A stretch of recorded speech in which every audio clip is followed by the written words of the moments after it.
about just working for 40 years and hopefully having a nice pension, a nice retirement, and then finally being able to do what we want to do. And how a lot of us, especially millennials, like I said, are changing these things and are really working towards that.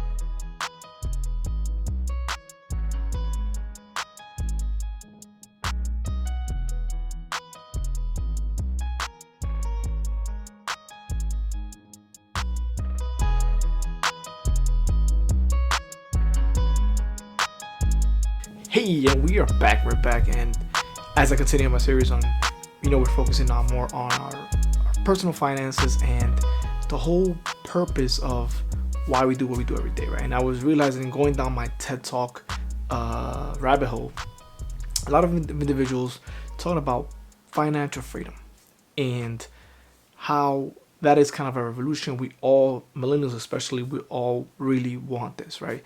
It's no longer about just working for 40 years and hopefully having a nice pension, a nice retirement, and then finally being able to do what we want to do. And how a lot of us, especially millennials, like I said, are changing these things and are really working towards that. And I really want to discuss it today. So here we go. So, on this channel and things that I really love to do my research and really focuses on our personal finances and how they really affect us in the long term and how we move in the short term. Sometimes we might not see it like that, but for the most part, a lot of our actions are based upon what we really want, either now or later. A lot of the most I think individuals that are very in the wealth standard wealthy, they have both short goals and long term goals, and not just one set of goals. And I think that's a really great way to kind of keep yourself motivated as far as what you want to do right now and then what you want to do in 5-10 years from now, maybe even 15-20, depending how long you want to look at it. But always having two different types of set of goals and just being true to yourself. Nothing about society, anybody else outside of us, but to yourself. So my quick revelation or kind of understanding was how, after reading the book that I was reading by Tony Robbins, that oftentimes we kind of miscalculate how much we're going to need to actually retire. And that retirement is not just an age, but it's really a number, right? So normally you calculate how much you're going to need to retirement by calculating your expenses every year. And they normally give you an average number, which is normally 20 times what you normally spend every year. Not 20 times your salary, but 20 times what you spend. So depending how much you're spending every year is how much you have to calculate and add that, well, multiply that by 20, and that gives you your number, your magic number of financial freedom, right? And remember, this financial freedom, so it's a different number than if you want to have financial, in a way, more of a luxury, like that you can do all the things you want to do with no cost. Financial freedom is just basically, if you stop working today, would you be able to replace your income with your investments, assets, whatever you might have on the side? And that is where financial freedom is really the definition of why a lot of individuals are following the movements and fire movements and really want to financially retire early, as opposed to waiting until age of retirement, 65 and above.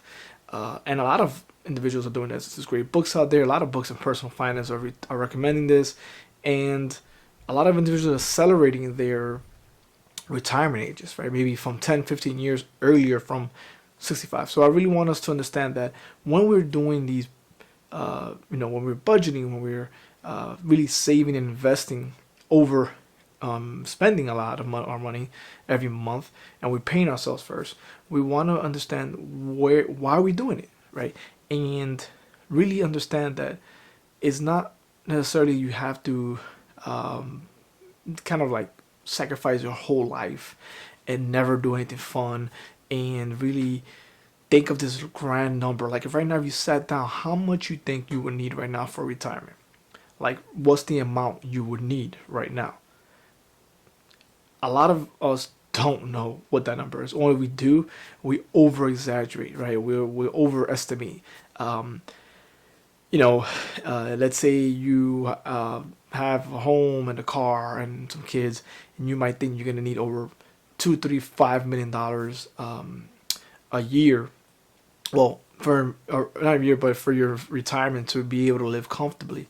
And sometimes we often overgauge. So they say that a great rule of thumb is they say the 4% rule, where you take 4% of your total investment at retirement, and that will let you live off the investment, and the investment will continue growing. Um, and that's kind of a safety number, meaning that even if you're doing at your worst 6% every year, you can pull out 4% and still have your investment in there, not losing from your investment egg. And so you figure that from $1 million, right? 4% is $40,000, right? And and that's on $1 million. So depending on how much your standard of living is right now, what your expenses are, hoping that you're minimizing your expenses, $40,000 might not be a lot to a lot of us, depending on how we live our lifestyle. So we always realize that it's not really about how much money you're making, like we said before, but it's how much you're doing with what you're making and how much you actually spend every year. The higher cost of living you have, the more you're gonna have to work harder and save up more longer for your initial retirement number.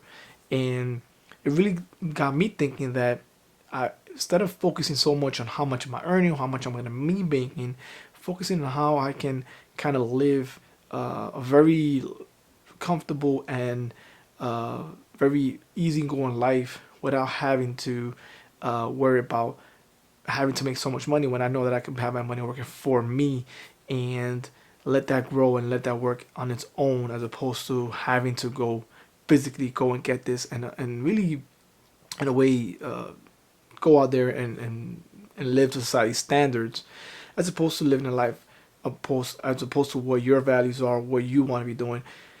And I know it sounds kind of like out there, like, oh, these people are just like full of it.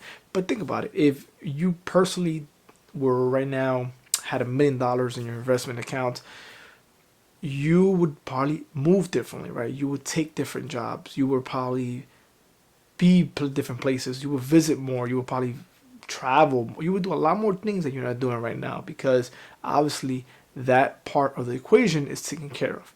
And it really hits home, because today I was watch Forrest Gump movie.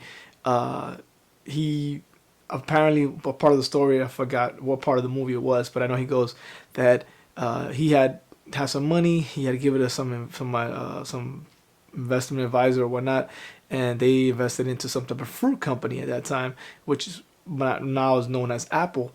And they had blown up, right? They had the company really went really well, so he was a stockholder at that moment at the beginning, and he got a lot of money.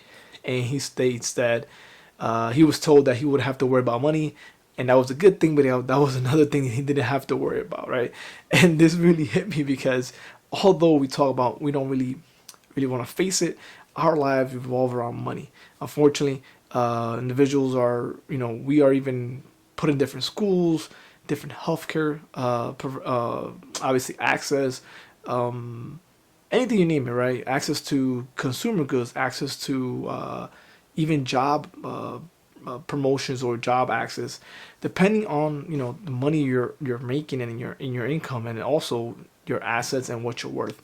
Unfortunately, we don't want to be doing that as far as personal people. I'm not valuing you because of what you have accumulated, but the system that we live in, we revolve around money. Everything's around that. So think about us not having to go out there and worry about it. You be doing things that come to you naturally, right? You can start a YouTube channel.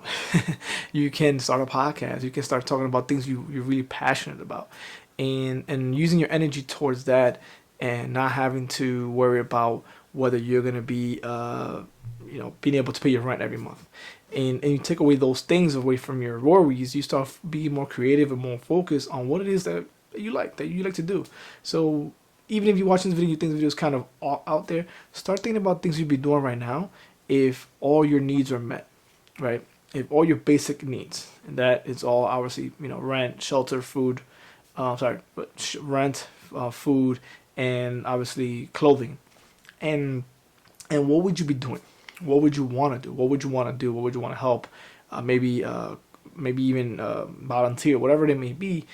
But really understand that at the end of the day, it's up to us, right? We have to really focus on that. But sometimes the retirement age or number that we have is totally a lot more doable than we think at an earlier age than what we have otherwise believed to have to do and wait until we're 65 in order to hopefully we're still alive by then and be able to receive the benefits from what we have worked for. So let's try to change that paradigm, change that idea, and let's hopefully we can get there faster and not have to wait until that age.